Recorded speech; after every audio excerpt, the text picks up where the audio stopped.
সাল্লাল্লাহু আলাইহি ওয়াসাল্লাম রজব মাসের 27 তারিখে বাইতুল মুকাদ্দাসের সম্মুখে অনেক সাহাবীদেরকে সম্মুখে নিয়ে আল্লাহর নবী সাল্লাল্লাহু আলাইহি ওয়াসাল্লাম আবু বকরকে ডেকে বলতেছে, হে আবু বকর, আজ রাতে আমার মেরাজ হয়ে গেল, আমি আল্লাহকে দেখে আসলাম। তখন আবু বকর বলে, না সাদাকাতা ইয়া হাবিবাল্লাহ।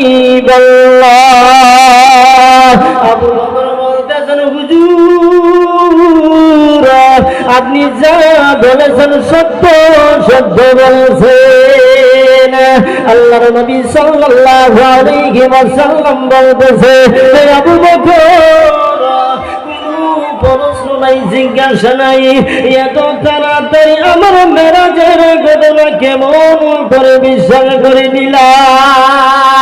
আবু বকর বলতেছে, হুজুর, আমার ছোট্ট কাল থেকে মক্কা নগরেতে আপনাকে আমি চিনি, জিন্দেগিতে একটা মিথ্যা কথা বলতে শুনি না।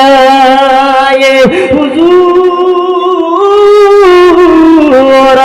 মক্কার কাফির বেঈমানরা হয়ে যদি আপনাকে নবী বলে মানতে পারে, আপনাকে রাসূল বলে মানতে পারে, আমি আপনার প্রিয় সাহাবী হয়ে কি প্রশ্ন করব?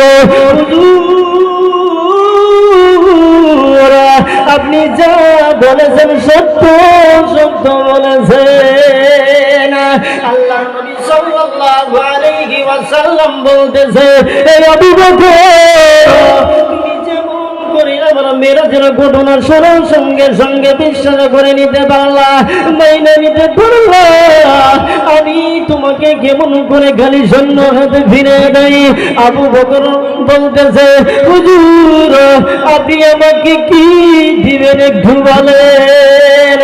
আল্লাহর নবী সাল্লাল্লাহু আলাইহি ওয়াসাল্লাম বলতেছে, হে আবু বকর, এতদিন ছিলেন শুধু আপনি আবু বকর, আজকে থেকে আপনার নামের সাথে আমি সিদ্দিক উপাধি দিয়া দিলাম।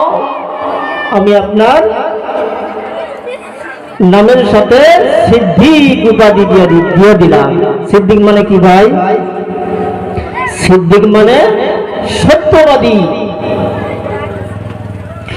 ও প্যারে মুসলমান, আল্লাহর নবী সাল্লাল্লাহু আলাইহি ওয়াসাল্লাম সাহাবায়ে কেরামদেরকে ডেকে ডেকে বলতেছে, হে সাহাবারা, আমার কবরে দেন বসে আমার আবু বকরকে কবর দিও। কেননা যখন আমি কাল কঠিন মুসিবতের সময় ওই কবরের মাধ্যম থেকে উঠবো, আমার আবু বকর আমার ডান পাশ থেকে উঠবো, আমার আবু বকর কাল কঠিন মুসিবতের সময় হাজার হাজার সাহাবীদেরকে বিনা হিসেবে জান্নাতে নিয়ে যাবে। ও প্যারে মুসলমান, সাহাবীরা মেরাজের ঘটনা শুনতেছে আর বিশ্বাস করতেছে, আর একদিকে নিষ্ঠুর আবু জেহেল মক্কার দাঁড়ি দাঁড়ি ঘুরতেছে আর বলতেছে, হে মক্কার লোকেরা শুনেছ, মুহাম্মদ পাগল হয়ে গিয়েছে।